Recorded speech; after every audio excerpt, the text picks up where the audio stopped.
मशाल news network हे channel subscribe करा.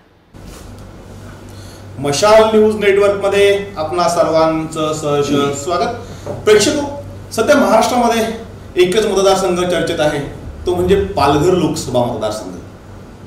या पालघर लोकसभा मतदारसंघामध्ये अगदी सुरुवातीपासूनच निवडणुकीची रणधुमाळी ही रंगलेली दिसते. सुरुवातच झाली ती बहुजन विकास आघाडीच्या शिटी चिन्हावर. अगदीच सत्ताधारी पक्षांनी रडीचा डाव खेळत त्यांची शिटी पळवून नेली आणि त्यानंतर जे नाट्य घडलेलं आहे ते खूप मोठं आहे आणि त्या संदर्भात चर्चा करण्यासाठी आज आपल्या स्टुडिओमध्ये आहेत याच मतदारसंघातील उमेदवार बलिराम जाधव साहेब. जाधव साहेब, मी आपलं आमच्या न्यूज चॅनलमध्ये स्वागत करतोय आणि पहिलाच प्रश्न विचारतोय की आता तुमची शिटी ही तुमच्यापासून दूर गेली, याचा नेमका परिणाम तुमच्या प्रचार यंत्रणेवर कसा होतोय? चांगला प्रश्न विचारला. पहिला प्रथम मी आपल्या मशाल नेटवर्कचे आभार मानतो, अभिनंदन करतो की अगदी प्रचाराच्या रणधुमाळीमध्ये आपण मला प्रश्न विचारला की आपली शिट्टी चोरली वगैरे काही नाही. ज्या वेळेस आमची फक्त वसई विकास मंडळ होतं त्यावेळेस आमच्या पक्षाचे अध्यक्ष, ज्यांना मी माझा आराध्य दैवत म्हणतो, ते लोकनेते हितेंद्र ठाकूर यांनी हाताच्या पंजावर निवडणूक लढवली. काही कालांतराने पंजा गेला, चष्मा आला, चष्म्यावर निवडणूक लढवली. त्याचप्रमाणे आता शिट्टी गेली आणि आमची रिक्षा आली. फरक काही पडणार नाही. फरक कोणाला पडतो? इकडनं तिकडं, तिकडनं इकडे जे उड्या मारतात त्यांना. आम्ही जागेवर, आमचे अध्यक्ष जो कामाचा डोंगर उभा केलेला आहे, जो चमू उभा केलेला आहे, त्याच्यामुळं आमची निशाणी चोरली काय पळवली काय आम्हाला काही फरक पडणार नाही. त्याचं कारण सांगतो की एवढी वर्ष एकटी बहुजन विकास आघाडी लढत होती. आता आमच्या जोडीला काँग्रेस आहे, राष्ट्रवादी काँग्रेस आहे, आरपीआय आहे, लाल बावट आहे, जनता दल आहे, असे एकूण 57 पक्ष आमच्या जोडीला आहेत. आमची आघाडी 58 असं मिळून महाआघाडी झालेलं आहे. त्याच्यामुळं जो कार्यकर्त्यांचा संच आहे तो सगळे पक्ष मिळून काना कोपऱ्यात, दऱ्या खोऱ्यात अगदी रिक्षा घेऊन पोहोचलेला आहे. त्याच्यामुळे शिटी पळवली काय चोरली काय काही फरक आम्हाला पडणार नाही. तुम्ही जिंकायची तुला खात्री आहे? 100%. कशाच्या आधारावर? कशाच्या आधारावर? कामाच्या आधारावर. कामाच्या जोरावर. कारण ज्या वेळेस मी खासदार म्हणून 2009 ते 14 साली मला या पालघर लोकसभा मतदारसंघातील जनतेने निवडून दिलं, त्यावेळेस जो काही काम करण्याचा मला मौका मिळाला त्यावेळेस काँग्रेस सरकार होतं. काँग्रेस सरकारला आमच्या पक्षाने बिनशर्त पाठिंबा दिला होता. त्या पाठिंब्याच्या जोरावर मला आमच्या अजेंड्यामध्ये त्यावेळेस आम्ही दिलं होतं की आम्हाला जर मतं दिली तर डहाणूची लोकल चालू करू. आम्ही त्यावेळेस डहाणूची लोकल चालू केली. आमच्या वसई तालुक्यामध्ये उत्पन्न होणारा गॅस पाईप गॅस हा संपूर्ण देशामध्ये कानाकोपऱ्यात जात होता, संपूर्ण देशातल्या. परंतु आमच्या त्यावेळेस एक ठाणे जिल्हा होता, आता त्याचे विभाजन झाले, 2 जिल्हे झाले. या पालघर आणि ठाणे जिल्ह्याला तो मिळत नव्हता. तो मिळण्यासाठी मी प्रयत्न केले आणि तो गॅस पाईपलाईन आता घरोघरी लवकरात लवकर मिळत. त्यानंतर हा मतदारसंघ असा आहे की सागरी, नागरी आणि डोंगरी. सागरी भागामध्ये माझा मच्छीमार बांधव राहतो, मधल्या पट्ट्यामध्ये माझा शेतकरी बांधव राहतो आणि जव्हार मोखाडा हा डोंगरी भाग आहे. या विभागामध्ये खास करून आदिवासी बांधव राहतात. प्रश्न वेगवेगळे आहेत, परंतु ते प्रश्न आम्ही प्रामाणिकपणे सोडवण्याचा प्रयत्न केला. त्याच्यामुळं लोकांचा आमच्या महाआघाडीवर विश्वास आहे आणि महाआघाडीच्या माध्यमातून आम्हाला लोक 100% निवडून देतील. म्हणून तुम्हाला मी सांगतो, तुम्हाला विजयाची 100% खात्री. बलिराम जाधव यांनी विकास कामं केली असतील, तुमच्या इकडे वर्चस्व असेल किंवा ही महाआघाडी झालेली असेल, तरीही उमेदवारी जाहीर करायला एवढा उशीर का लागला? हे बघा, हा प्रश्न तुम्ही आमच्या अध्यक्षांना विचारा. तो तुमच्यावर शासनता होती का? ना, अजिबात नाही. शासन हा विषय नाही. आमच्या पक्षामध्ये बदलण्याचा प्रयत्न होता अजिबात नाही. जो पक्ष अध्यक्ष आमचे जे पक्षाचे आहेत लोकनेते हितेंद्र ठाकूर जो निर्णय देतात तो आमच्या पक्षाला मान्य जातो. त्याच्यामुळे उमेदवार कोण हा विषय नव्हता. उमेदवार आमच्या पक्षाचा कोण काय हा विषय नव्हता. ज्याच्या नावावर आपण फायनल केलं की बाबा ज्या आपल्याकडे इच्छुक उमेदवार आहेत, भरपूर इच्छुक उमेदवार होते आमच्या पक्षाकडे, परंतु त्याच्यामध्ये बळीराम जाधवचं नाव सर्वानुमते एक मताने तयार झालं म्हणून मला उमेदवारी मिळाली. नाही, हे अधिकार आहे. माझा प्रश्न असा होता, उमेदवारी जाहीर व्हायला एवढा उशीर का लागला? हे बघा, हा आमचा तो छोटा पक्ष आहे. सगळ्याच पक्षामध्ये उमेदवारी जाहीर व्हायला बहुजन विकास आघाडीतच उशीर झाला असं कुठे आहे? सगळ्यात मोठे मोठे पक्ष आहेत. भारतीय जनता पक्षामध्ये पण शेवटच्या टोकापर्यंत उशीर झालेला आहे. कितीतरी मतदारसंघ असे आहेत की त्या तिथे काँग्रेस सरकार एवढा मोठा पक्ष आहे, तिथे जे मोठे प्रस्थापित पक्ष आहेत त्या पक्षांना देखील काही कार्यकर्त्यांना विश्वासात घेऊन निर्णय घेण्याची प्रक्रिया थोडीशी लांब कमी जास्त करावी लागते. त्याच्यामुळे उशीर होत असतो. जसं तुम्ही आत्मविश्वासाने सांगताय तुम्ही जिंकणार आहात, मात्र आत्ताच जी पोटनिवडणूक झाली वर्षभरापूर्वी, ती निवडणूक तुम्ही हारलात. कारण काय? हारण्याचं कारण काय? हे बघा, पोटनिवडणुकीमध्ये काय झालं काय नाही हे उभ्या महाराष्ट्राने बघितलं नाही तर पूर्ण देशाने बघितलं. पोटनिवडणुकीमध्ये मी हारलो त्याचं मला दुःख अजिबात नाही, परंतु मी प्रस्तावित पक्ष मग ते महाराष्ट्र राज्याचे मुख्यमंत्री आणि शिवसेनेचे उद्धव ठाकरे यांनी दोन्ही पक्षांनी या पालघर लोकसभा मतदारसंघामध्ये तंबू ढकलून ठेवला होता. कारण ते महाराष्ट्रामध्ये राज्यामध्ये एकत्र, केंद्र सरकारमध्ये एकत्र, परंतु पालघर लोकसभा मतदारसंघामध्ये मात्र वेगळे लढले. कारण काय काय असेल काय नाही ते त्यांचं त्यांना माहिती, परंतु एवढा एगो केला होता हे आपल्याला देखील माहिती आहे, आपल्या मीडियाला देखील माहिती आहे की त्यांनी त्यावेळेस एवढा पैशाचा वापर केला, एवढा सत्तेचा उपयोग केला की त्याला सीमा नाही. आणि ईव्हीएम मशीन त्यावेळेस मला वाटतं 276 काहीतरी बंद पडल्या सोमवारचा दिवस निवडणुकीसाठी.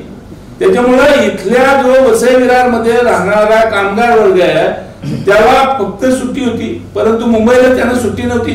त्यामुळे कामगार वर्ग या ठिकाणी लाईनला 2-2-3-3 तास उभा राहून कंटाळला आणि निघून गेला. त्याच्यामुळे मतदानाचा टक्का घटला, तो फटका मला पडला. त्यावेळेस भारतीय जनता पार्टीने महाराष्ट्राचे जे मुख्यमंत्री असतील, कितीतरी मुख्यमंत्री, पूर्ण देशातले खासदार आमदार, विविध जाती धर्माचे प्रत्येक पक्षाचे पदाधिकारी, दोन्ही पक्षांचे, सेनेचे देखील आणि भारतीय जनता पार्टीचे देखील, नगरसेवक सगळ्याच्या सगळा महाराष्ट्र या मतदारसंघामध्ये आणून ठेवला होता. आणि त्यामुळं त्या दोन्ही सत्तेच्या जोरावर पैशाचा उपयोग केला आणि त्याचा फटका बहुजन विकास आघाडीला पडला. आज ती परिस्थिती नाहीये. जरी असेल तरी मला खात्री आहे पालघर लोकसभा मतदारसंघातील मतदारांच्यावर विश्वास आहे की पालघर लोकसभा मतदारसंघातील जनता ह्या भारतीय जनता पार्टी आणि शिवसेनेच्या उमेदवारांच्या संदर्भामध्ये काय नाटकं घडली, काय सोंगर केली, काय डोंगर केली ही पुन्हा उभ्या महाराष्ट्राने बघितली. कारण जे गावित साहेब काँग्रेसमधून भारतीय जनता पार्टीत गेले आणि तेच शिवसेनेचे उमेदवार होते, ते स्वर्गवासी वनगा साहेबांचे चिरंजीव भारतीय जनता पक्षातून शिवसेनेत गेले. ही देवाणघेवाण झाली आणि या देवाणघेवाणीतून पोट निवडणुकीमध्ये मला पराभव पत्करावा लागला. आज ते दोघे एकत्र जरी असले तरी मला खात्री आहे की पालघर लोकसभा मतदारसंघातील जी जनता आहे आणि आमची महाआघाडी, या महाआघाडीच्या जोरावर मला त्या पक्षाचा अजिबात भीती वाटत नाही. नाही, पण तुम्ही आता ते गणित मांडली की ते दोघे वेगळे लढले होते आणि वेगळे लढल्यानंतरही त्यांची मतं तुमच्यापेक्षा जास्त होती दोन्ही उमेदवारांची. आता तर ते एकत्र आहेत. बरोबर आहे. मग त्यांची मतं तुमच्याशी जास्तच होणार, दुप्पट होणार ती मतं. हो बरोबर आहे, एकत्र आहे. पण आमच्या आदिवासी भाषेत जर सांगायचं झालं तर सखी आणि सावत्र घरात भांडील होतातच ना, दोघींचं पटतं का, संसारात व्यत्यय येतोय की नाही. तसंच राजकारणात पण आहे, थोडासा व्यत्यय त्याने येणार, त्याने त्याचा फायदा मला होणारच आहे. तुमच्याकडे पण महाआघाडी आहे ना, महाआघाडी विश्वासाने महाआघाडी आमची, एका विश्वासाने महाआघाडी. आणि आज जो मी मतदारांच्या समोर जातो, सर्व महाआघाडीचे सर्व पक्षांचे कार्यकर्ते माझ्या जोडीला असतात आणि त्यांच्या जोरावर आम्ही निवडून येणारच. तुम्ही आता ईव्हीएम मशीनचा एक मुद्दा उपस्थित केला, यावेळेस तो प्रकार होणार नाही का? तेच आता सत्ताधारी आहे. हो, होऊ शकतो ना.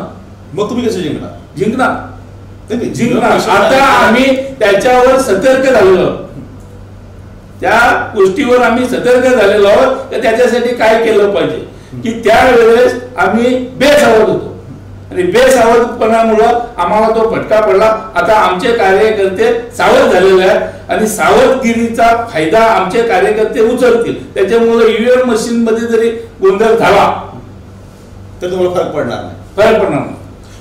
पालघर लोकसभा मतदारसंघामध्ये वाडा, जव्हार, मोखाडा, डहाणू, पालघर, तलासरी हे ग्रामीण तालुके येतात. तुम्ही मात्र वसई विरार महानगरपालिका आहे, त्याच महानगरपालिकेच्या जोरावर जिंकण्याचा प्रयत्न करता आणि जिंकल्यानंतर या शहरांच्या बाहेर निघत नाही. या शहरांच्या बाहेरही हा मतदारसंघ आहे हे मान्य करतात.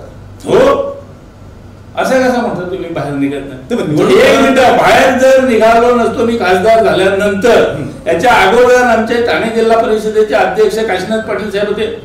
काशीनाथ पाटील साहेबांनी अध्यक्षच्या कार्यकालामध्ये जी विकास कामं केलेली आहेत त्याच्या दाखले आमच्या जवळ आहेत. त्याच्यानंतर मला या ठिकाणी तुम्हाला सांगितलं पाहिजे, आमचे बांधकाम सभापती होते पांडुरंग पाटील ठाणे जिल्हा परिषदेमध्ये, त्यांनी केलेली कामं आहेत.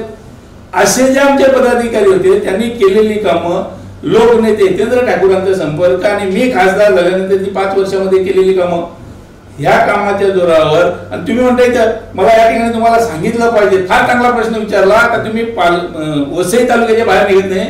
अहो, त्यावेळेस आमच्या अध्यक्षांनी मला सक्त वॉर्निंग दिली होती की एकही पैसा खासदार फंडाचा वसई तालुक्यात वापरायचा नाही, तो सगळा पैसा पालघर, जव्हार, मोखाडा, तलासरी, डहाणू या आदिवासी क्षेत्रात वापरायचा आणि तो सर्व निधी त्या ग्रामीण भागात वापरला, आदिवासी बहुल भागात वापरला. त्याच्यानंतर काही पंतप्रधान सडक योजनेची कामं आणली, काही केंद्र सरकारकडून निधी आणला. आज मला सांगितलं पाहिजे MMRDची जी अभियान आणली पालघर जिल्ह्यामध्ये, ते आमच्या लोकनेते हितेंद्र ठाकूर, विलास तरे आणि क्षितिज ठाकूर यांच्या माध्यमातून झालेले आहे, कोणी मागणी केलेली आहे. आणि आता जर ते सांगत असतील काही आम्ही केलं तुम्ही केलं, काय केलं त्यांनी, त्यांचे पत्रक व्यवहार केल्याचं मला पत्र दाखवावी. आता त्या खासदारांना देखील माझा सवाल आहे की त्यांनी पत्र दाखवलं ना, त्यांनी 5 वर्षात काय केलं ते. तुम्ही विकास कामं तिकडे केलेत. काय केलं? आज तुम्ही सांगा, मनोर पासून तुम्ही जर चिंतूतारापर्यंत गेला तर तिथल्या माझ्या आदिवासी बांधवांना रस्त्यावर उभं राहायला लागत होतं. तिथल्या महिला असतील, शाळेतली विद्यार्थी असतील, विद्यार्थिनी असतील, गरोदर महिला असतील, प्रत्येक बस स्टॉपवर आम्ही पिकअप शेड बांधलेला आहे.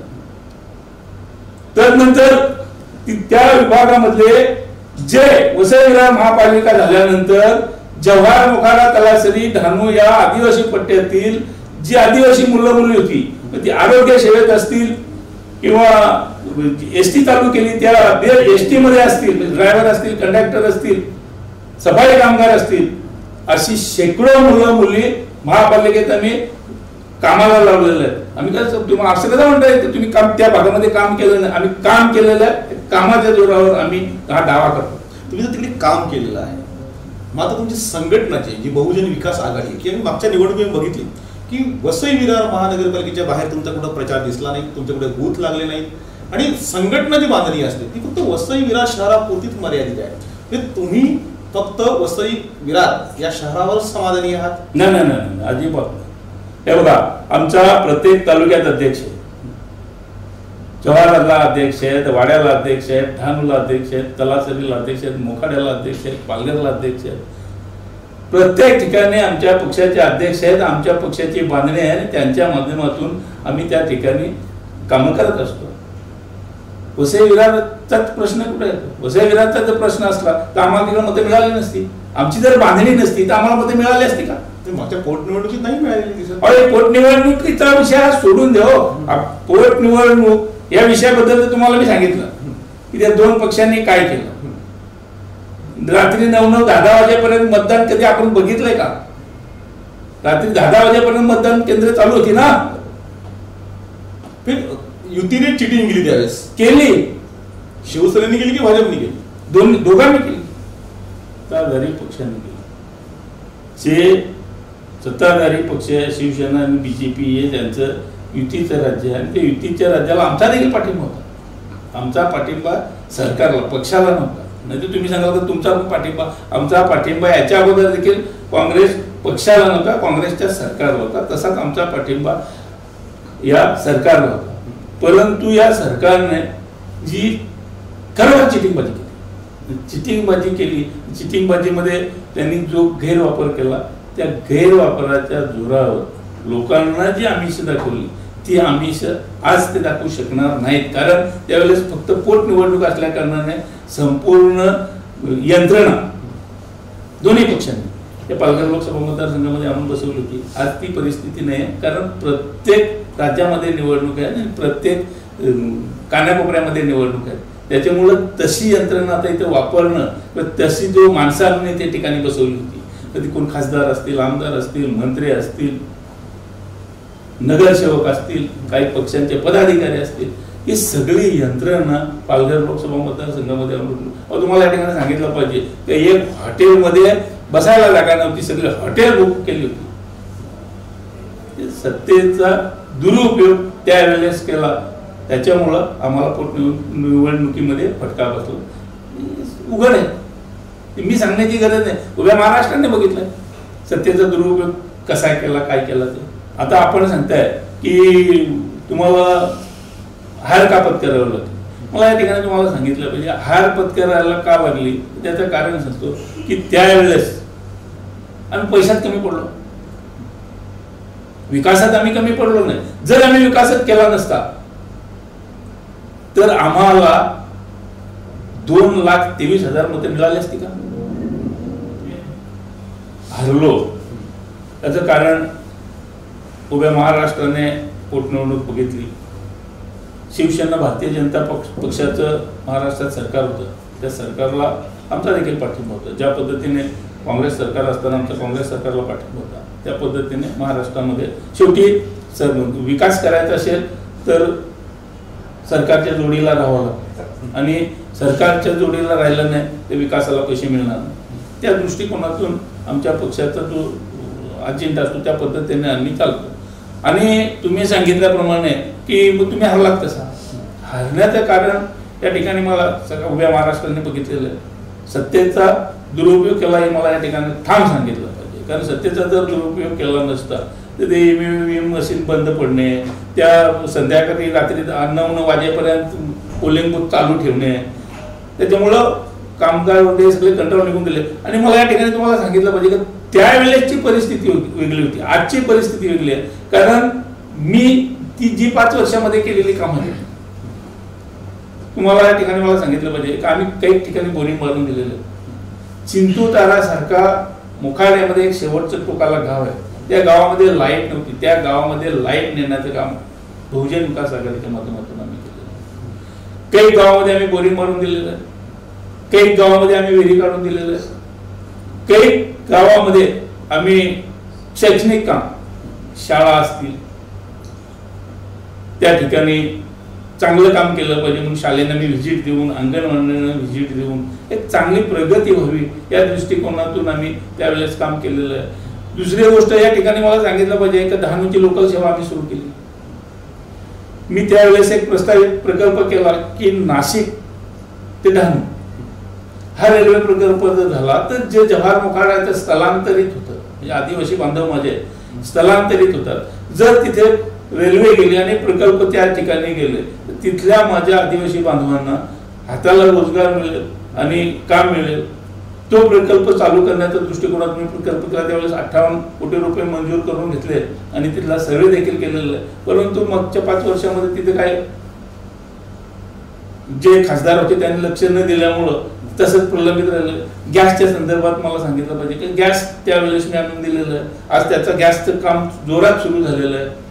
त्याच्यानंतर मच्छीमारांसाठी त्यावेळेस जी सुनामी आली होती त्या सुनामीची झळ माझ्या या 7 पाटीपर्यंतच्या मच्छीमार बांधवांना बसली होती. आणि पहिलं काम त्यावेळेस मी ठाण्याचे कलेक्टर जराट साहेब असताना आम्ही मागणी केली आणि मच्छीमारांना पहिल्यांदा शेतकऱ्यांप्रमाणे नुकसान भरपाई मिळवून देण्याचं काम केलं होतं.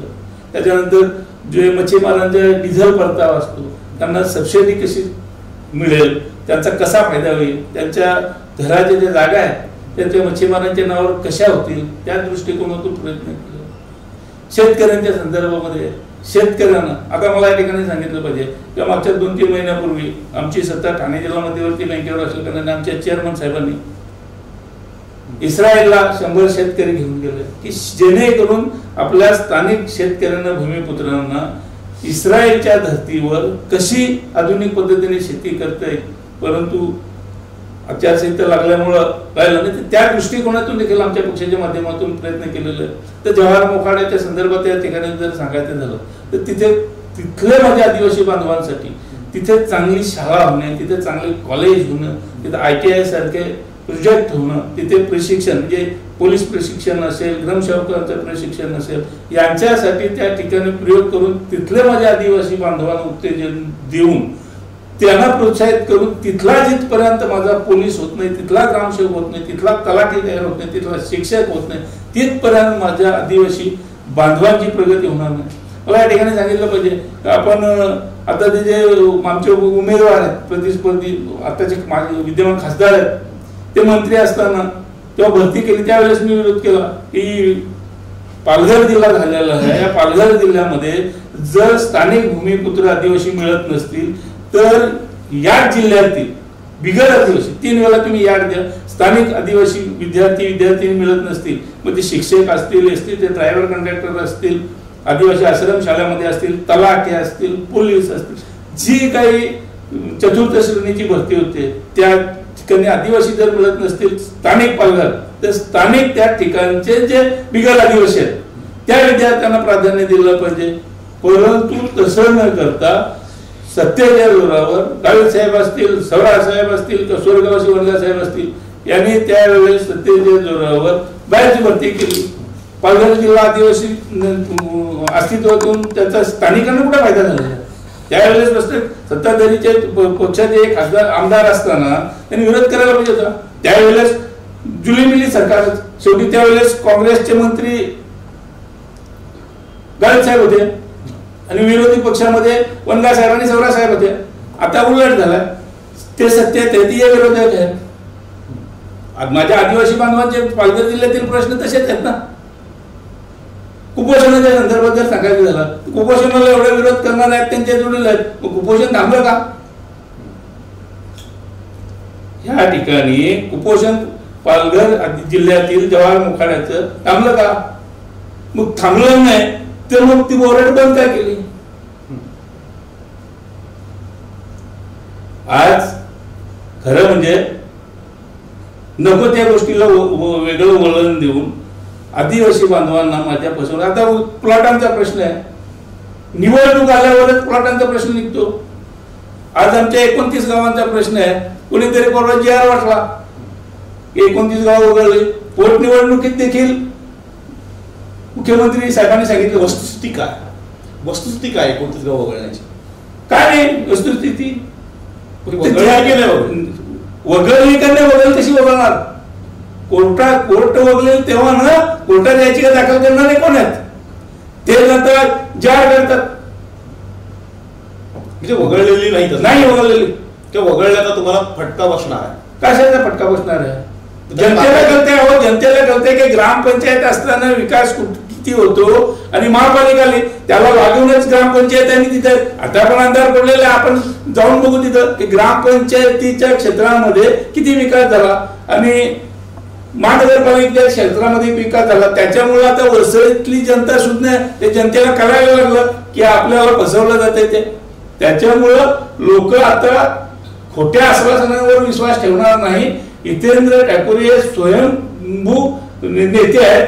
ते जे निर्णय घेतात ठाम निर्णय असतो आणि विकासाच्या जोरावरचाच निर्णय घेतात. विकासाच्या विरुद्ध कधी निर्णय घेत. आता जे उमेदवार आहेत तिकडे कवडासला जायचं, सूर्याला जायचं, तिथल्या आदिवासी बांधवांना गोळा करायचं, तिथे सांगायचं वसई विरारला पाणी द्यायचं नाही, वसई विरारला यायचं आणि वसई विरारच्या जनतेला सांगायचं तुम्हाला पाणी दिल्याशिवाय राहणार नाही. ही दुटप्पी भूमिका कुठेतरी थांबली पाहिजे.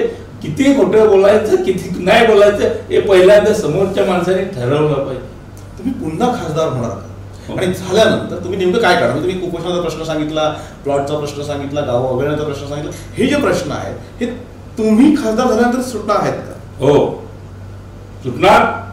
हे बघा, मी या ठिकाणी तुम्हाला सांगतो, मी खासदार झाल्यानंतर सगळेचे सगळे प्रश्न सुटतील असं नाही, पण 100% सोडवण्याचा मी प्रयत्न करणार. कारण की मी मच्छीमारांच्या संदर्भामध्ये आज 60 क्रिटिकलचा जे प्रोजेक्ट टाकलेलं आहे, आज माझ्या मच्छीमार बांधवांच्यावर देखील दुष्काळाचं सावट आहे. कारण त्यानं खोल समुद्रामध्ये जाण्याचे रस्ताच बंद करून टाकला, त्याच्यामुळे त्यांची मच्छीमारी होऊ शकत नाही. या दुसऱ्या बाजूला बघितलं, डोंगरी भागामध्ये दुष्काळ पडला. स्थानिक आमदार आज या महाराष्ट्र राज्याचे कॅबिनेट मंत्री आहेत, पालघर जिल्ह्याचे पालकमंत्री आहेत. दुष्काळ पडला तर ते 3च तालुक्यामध्ये त्यांनी फक्त दुष्काळ जाहीर केला.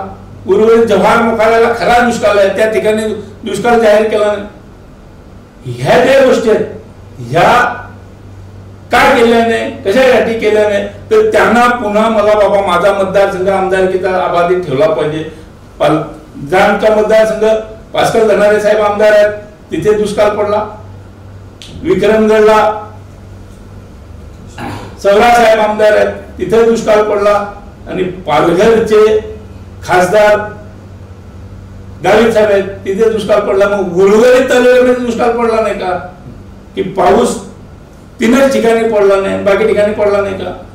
म्हणजे कुठेतरी सत्तेचा दुरुपयोग करून माझ्या गोरगरीब जनतेला वेठीस धरण्याचं काम या सरकारच्या माध्यमातून केलेलं आहे, हे देखील मी राजकारणामध्ये बघतो. म्हणजे राजकारण हे काहीसं भ्रष्टाचारामध्ये मुरलेलं असतं, प्रत्येकावर काही ना काही डाग असतो. आम्ही तुम्हाला सरपंच असतानापासून बघितलंय. ते सरपंच तुम्ही होतात, वसई पंचायत समितीचे सभापती होतात, अगदी जिल्हा परिषदेमध्ये तुम्ही काम केलं आणि विविध पदांवर काम केलंय. तुमच्यावर कुठे भ्रष्टाचाराचा आरोप झाला नाही. हे नेमका फॉर्म्युला काय होता? म्हणजे भ्रष्टाचार तुम्ही केला पण लोकांना दिसला नाही की पुरावे सोडले नाही? हे बघा, नाही फॉर्म्युला काय म्हणजे लोकांना कळलं की बलिराम जाधव यांच्यावर आतापर्यंत भ्रष्टाचाराचा आरोप झालेला नाही. मला आपण चांगला प्रश्न विचारलेला आहे की जाधव साहेब आपण एवढे वर्ष राजकारणात आपल्यावर भ्रष्टाचाराचा आरोप झालेला नाही. भ्रष्टाचाराचा आरोप कोणावर होतो?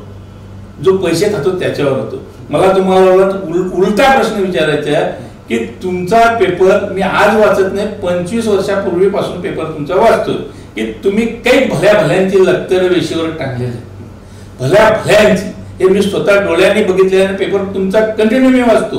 परंतु मला तुम्हाला चॅलेंज करायचे आहे की तुमच्या मशाल नेटवर्कने माझा ग्रामपंचायतीपासून तर खासदारकीपर्यंत जेवढे मी पद भोगलेले आहेत, तुम्ही माझ्या मागे ससे निरा लावा आणि मी तुम्हाला चॅलेंज करतो का माझा 1 पैशाचा भ्रष्टाचार तुम्ही सिद्ध करून दाखवा. मला त्याच्यात कारण काय असतं की कोणी नोकऱ्याला लावताना पैसे खाल्ले, कोणी काही कामाला लावताना पैसे खाल्ले, याच्याशी मला लेणं देणं नाही.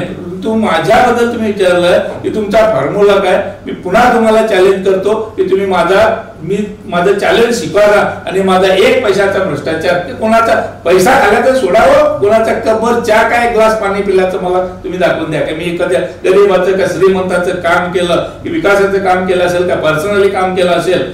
ते कोणी मी चहा पिला असेल तो प्रेमाचा, जेवला असेल ते प्रेमाचं, परंतु काम केलं म्हणून कोणाचा 1 कपभर चहा पिला नाही, हे मला तुम्हाला सांगायचं. पुन्हा तुम्हाला चॅलेंज करतो की तुम्ही माझ्या मागे लागा. जशी लोकांची लक्तर टांगल्यात भ्रष्टाचाराची, तसं माझं 1 तरी लक्तर तुम्ही टांगावं. आमचे नेते, राष्ट्रीय अध्यक्ष लोकनेते हितेंद्र ठाकूर, ज्यांना मी आराध्य दैवत मानतो, यांची आम्हाला शिकवणच अशी की स्वच्छ चारित्र्य जर कोणाला काही खर्चायला पाहिजे असेल ते मला सांगा, परंतु कोणाकडून एक पैसा घ्यायचा नाही, हे आम्हाला शिकवण आहे. बाकी आमच्या पक्षामध्ये कोण आमचा नगरसेवक, आमदार, खासदार कोण ठेकेदार नाही. त्याच्यामुळं पैसा खाण्याचा, भ्रष्टाचार करण्याचा प्रश्नच येत नाही. जी आम्हाला शिकवण आहे की विकास, एक मग रस्ता असेल तर तो रस्ता व्यवस्थित झाला पाहिजे, गटार असेल तर ते गटार व्यवस्थित झाला पाहिजे, शाळेची इमारत आहे ती व्यवस्थित झाली पाहिजे, अंगणवाडी, कारण जिथे आपली लोक, आपले विद्यार्थी, आपले शिक्षक ते शाळेमध्ये राहणार आहेत, आपली माणसं त्या रस्त्याला जाणार आहेत, आपल्या गाड्या त्या रस्त्याने जाणार आहेत, त्याच्यामुळं विकास. मला या ठिकाणी तुम्हाला सांगितलं पाहिजे की तुम्ही इतर वसई तालुक्यातले रस्ते बघा आणि बाहेरचे रस्ते बघा.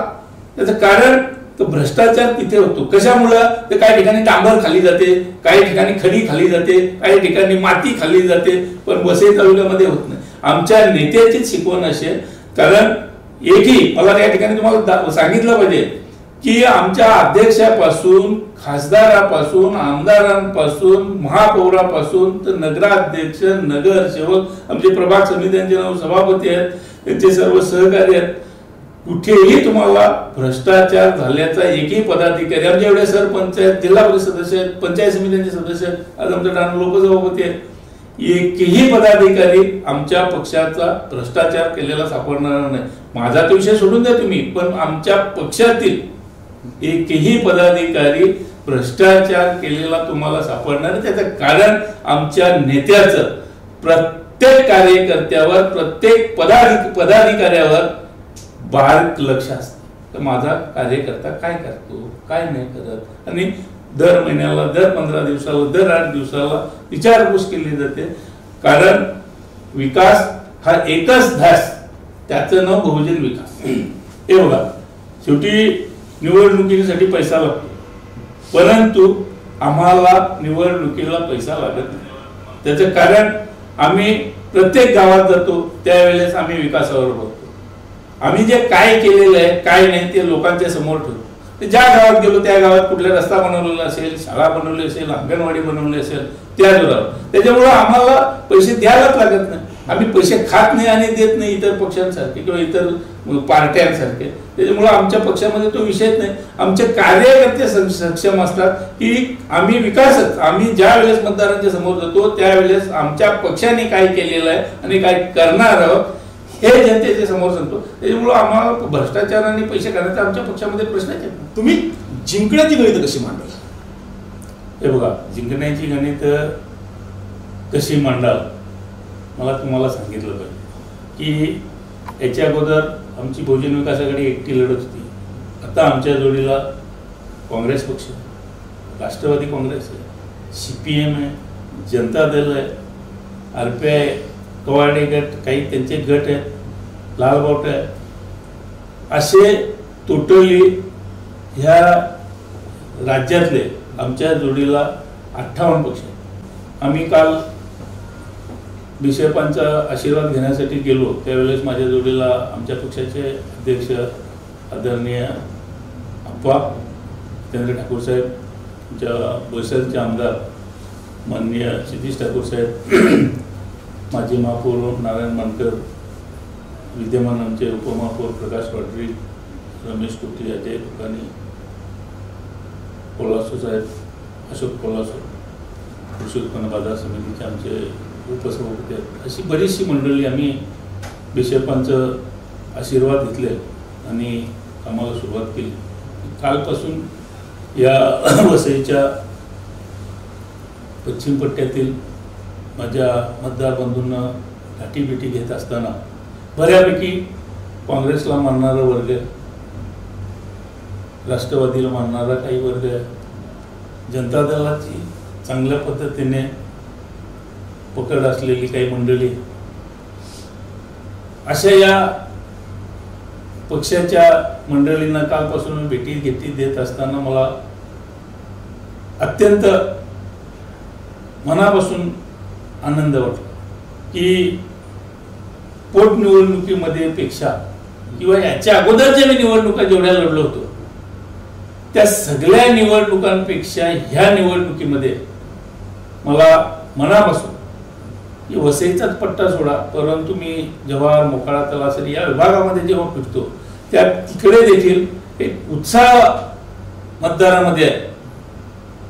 तो उत्साह एवढा चांगला आहे की काही फोन मला रोज येतात, साहेब आमच्या गावात या, साहेब आमच्या तालुक्यात या, साहेब आमच्याकडे कधी येणार, साहेब आम्हाला तुम्हाला भेटायचं आहे. म्हणजे स्वतःहून लोक उत्स्फूर्तपणे विचारतात की ह्या वेळेस कुठल्याही परिस्थितीमध्ये जाधव साहेबांना निवडून द्यायचं. ही मतदारामध्ये एक धारणा निर्माण झाली. ते वातावरण चांगलं आहे, एकदम चांगलं वातावरण आहे. ह्यावेळेस तुम्ही निवडून असं तुम्हाला वाटतंय? हो, काहीच मला अजिबात मनात शंका वाटत नाही. कारण जी लोकांच्या मध्ये, मतदारांच्या मध्ये उत्साह निर्माण झालेला. आता काही महिला स्वतःहून समोर येतात की साहेब काही टेन्शन घेऊ नका, आम्ही तुमच्या पाठीशी आहोत, आम्ही तुमचं मत आम्ही ते देऊच, परंतु आमच्या परिसरातील सगळ्या माणसांना सांगू, आमच्या नातेवाईकांना सांगू, आमचे कामवाले असतील, आमचे मित्र असतील, त्यांना सांगू या वेळेस रिक्षाला मतदान करायचं. ही काँग्रेस राष्ट्रवादीवाले याच्या ते तुम्हाला नक्की पाठिंबा देतील, चांगला मदत करतील? 100% पाठिंबा देतील. तुम्हाला मतदान करतील ही लोक? होय, मतदान करतील. मला विश्वास आहे की काल काय झालं, प्रत्येकाला चूक समजलेली आहे हे पण मला सांगितलं पाहिजे की आपण जर भांडत राहिलो तर आपलं नुकसान होतं. आणि मला या ठिकाणी सांगितलं पाहिजे की याच्या पुढे सर्व निवडणुका आम्ही एकत्र लढवणार. म्हणून सर्व म्हणजे तुम्ही प्रश्न विचारल्याप्रमाणे काँग्रेस असेल, राष्ट्रवादी असेल, CPM असेल, जनता दल असेल, जे आमच्या जोडीला आलेले सगळे पक्ष आहेत हे वेगळ्या विचाराने एकत्र आलेले आहेत की आपल्याला आपला हक्काचा खासदार असेल तर विकास करता येतो, कामं करता येतात. आणि म्हणून काँग्रेस, राष्ट्रवादी काँग्रेस आणि जे मित्र पक्ष आहेत, शेतकरी कामगार पक्ष असेल, लाल बावटा असेल, शेकाप असेल, जनता दल असेल, सगळं अगदी तन मन धनाने आणि मी संकोचपणे कामाला लागलेले आहेत. आणि रोज, कारण आता पूर्वीसारखं नाहीये, रोज मोबाईलवर व्हॉट्सअप येते की जवाहरला काय चाललंय, मोखाड्याला चाललंय, वसईला काय चाललंय. म्हणजे रोजच्या रोज चांगली परिस्थिती. प्रेक्षको, पालघर लोकसभा मतदारसंघातील जे उमेदवार आहेत, म्हणजे खरं तर जे राजीव गांधींचं स्वप्न पूर्ण होतंय की नरेंद्र मोदींचं स्वप्न पूर्ण होतंय, या अनुषंगाने ही देशभरातील निवडणूक लढली जाते. म्हणजे खरं तर पूर्ण महाराष्ट्रामध्ये ज्या लढती होत आहेत त्याच्यामध्ये पालघरची लढत ही अधिकाधिक रंगत चाललेली आहे. म्हणजे आज बलिराम जाधव हे जे आमच्या सोबत होते, माझ्या न्यूज रूममध्ये त्यांच्याशी आपण चर्चा केलेली आहे, त्यांनी सगळ्या प्रश्नांची रोखठोक उत्तरं दिलेली आहे.